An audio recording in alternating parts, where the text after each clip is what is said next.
Hi again everyone, I'm Alistair Ben.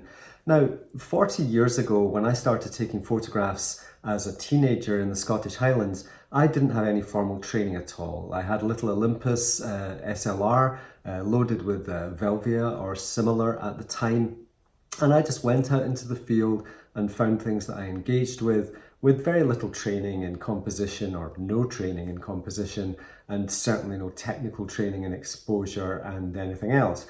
So it was a very innate relationship I had with the landscape. And where I am today is 40 odd years later. I've been a professional photographer for over a decade, and I've had a pretty formal training. I studied a lot. I put tens of thousands of hours into my own development. I read dozens of books on composition. I've watched thousands of videos on processing.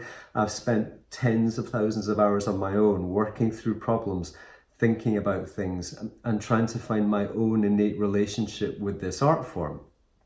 And what I want to cover today is a way of approaching processing in Lightroom that was a bit of a game changer for me, because I had a realization a couple of years ago that I'm not interested in formulaic processing. I'm not interested in starting at the top with white balance and working my way down through the basic panel, covering exposure, white point, black points, using curves, boosting clarity, saturation in some kind of formulaic, repetitive process. Every photograph is different and every photograph demands a different approach. So what the big eureka moment for me was understanding that every single slider in Lightroom adjusts one or both of two things, and they are luminosity and contrast. And the relationship between luminosity and contrast results in impact. So you can process images with low impact or high impact. And it depends entirely on two things. One is the content, which I believe we should be listening to and forming a relationship with. So if you've got a very low contrast, foggy day, and you want to produce a very high contrast, gritty rendition of that, then maybe you're not listening to the content, or you're overriding that with some other creative purpose. There's no right, there's no wrong. There's just how you feel about what you're doing and how that impacts other people. So the bottom line is today, we're going to jump into Lightroom. I'm going to spend 10 to 15 minutes with a couple of examples and look at different sliders, how they affect either luminosity or contrast or both, and what the impact influence is of that. And therefore, once you start processing your own images and you start with that understanding, that basic understanding that every slider changes either luminosity or contrast or both, and that changes the impact, then you can approach your images in a far more intuitive way, rather than this start at the top and work your way down, or even worse, using a preset. So let's dive on in, get stuck into Lightroom and start covering some of these fundamental principles. If you find this content useful, please hit that subscribe button and click the bell notification, and I look forward to sharing more videos with you. All the best now. Bye. Hi again, here we are in Adobe Lightroom. Now, this photograph was taken on a very beautiful morning in the Canadian Rockies. This is actually Mount Assiniboine, and I was shooting with Adam Gibbs on a very beautiful morning. We had super conditions. Now, let's look at this concept that every single slider adjusts either luminosity or contrast. If we take the exposure slider and darken this image, that's clearly affecting luminosity. The image is less bright, therefore it's less luminous. If I open up the white slider and add whites, that is increasing luminosity. So when we decreased the exposure and darkened the image actually had less impact. It was less clear, it was a bit more mysterious, but the impact was less. Once we reintroduced the whites, we started to increase contrast, increase luminosity, and as a result, we've increased increased impact. If we compare the two images here side by side, the one on the right has more color contrast. There's more difference between the cool and the warm tones because we've increased contrast.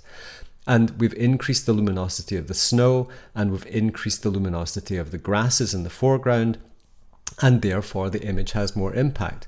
Now, it's up to us to determine how much impact we want an image to have.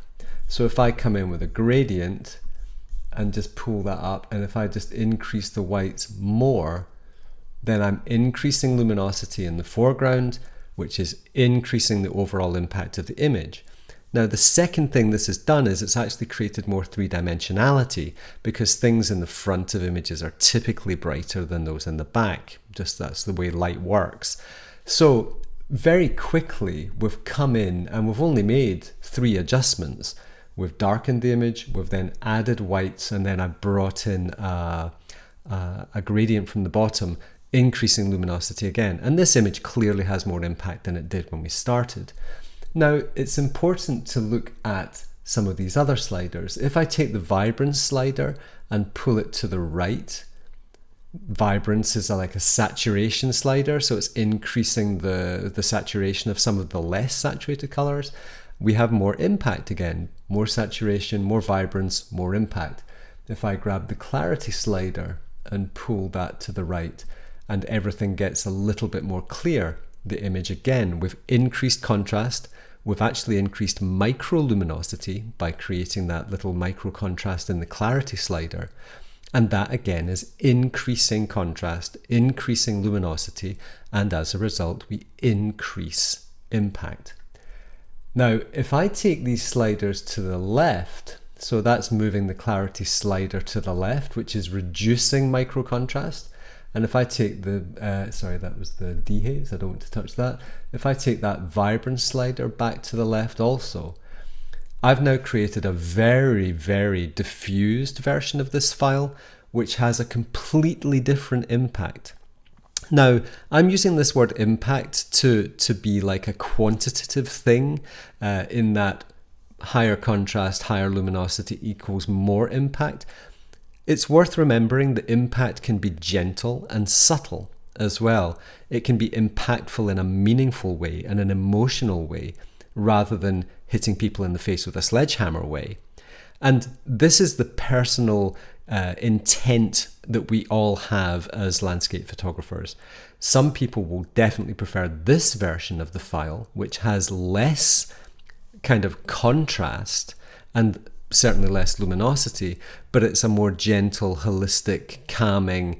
And if I then exacerbate that or exaggerate that more by actually cooling it a little bit further, take down the vibrance again, let's make it really subtle.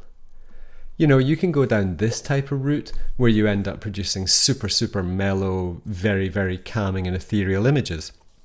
So it's not all about high impact. We have to appreciate that images can go both ways, and it's not always about increasing things. It's not always about increasing saturation or increasing clarity. We can go both directions with these sliders. But what I think is clear from this very, very first example is that just with a couple of sliders, you can come in and fairly radically change how an image looks just by moving a few sliders around. And it's just understanding that luminosity and contrast affect impact. But let's look at another example and see if we can move further forward with this concept. So yeah, let's do that. In this second example, we're jumping all the way across Canada, all the way across the Atlantic Ocean to the north coast of Spain. To one of my real favourite beaches. I just love the limestone on this coast. And this is an image where the content, the geometry of the content has a massive influence on the impact. The curved foreground rock, the incongruous shaped sea stack in the background. Those two things are creating such a strong relationship that basically the contrast of the image has less of an influence on the impact than actually the geometry of the structure itself. But the same thing is still going to apply, is that if I darken and then open my whites, we increase contrast again. So this is now a contrastier version than the one I was looking at before. If I open the blacks, so if I grab that black slider and make the rocks more explicit, I'm actually reducing contrast and showing more of the rock detail, which makes it a little bit more explicit, a little bit less mysterious. So the impact has been changed. Contrast has been reduced and the image reads differently. Every time we make a change to either, here's the white balance. So once it gets warmer, then we actually create this kind of nice cool to warm transition. And I can highlight that further by perhaps bringing down let's do that again. It's the only thing with doing these things on a laptop with a mouse. If I darken that sky somewhat and play around with that white balance somewhat, I'm creating even more contrast between the sky and the foreground water. If I bring in a second gradient from the bottom and cool, then we've created more contrast. We're creating color contrast. Contrast doesn't have to be about luminosity and black points to white points. Color is also contrast. If I grab that vibrancy slider again, like we did in the first example, and increase vibrance, I'm actually going to increase contrast because there's now more contrast between the cool tones and the warm tones. So every single slider that I've touched, and I've only actually gone into the basic panel here, is affecting luminosity and contrast, and therefore impact. This image has quite different impact from the one on the left, which was the raw file. And it's really up to us to determine how much impact we want our images to have and how that impact is going to be read. But the key component here is we've got to understand luminosity and contrast and impact.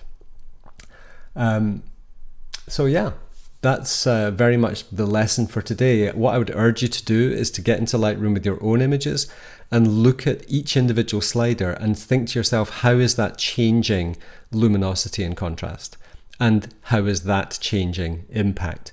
And where do I want to be on that impact slider? Because basically impact can kind of work like a volume control, is that the more impact an image has, the louder it is. And you know, if you want to post your images on social media and have them to be reasonably popular, then typically higher impact images work because they're eye-catching and they grab people's attention. Subtle work, delicate work, low contrast work, dreamy work, it can get a little bit lost in the constant streaming of images that we see flying past our faces every 2 minutes. So yeah, I hope this has been useful to you, and please hit that subscribe button if you do, and there'll be more videos coming along next week. All the best now. Bye.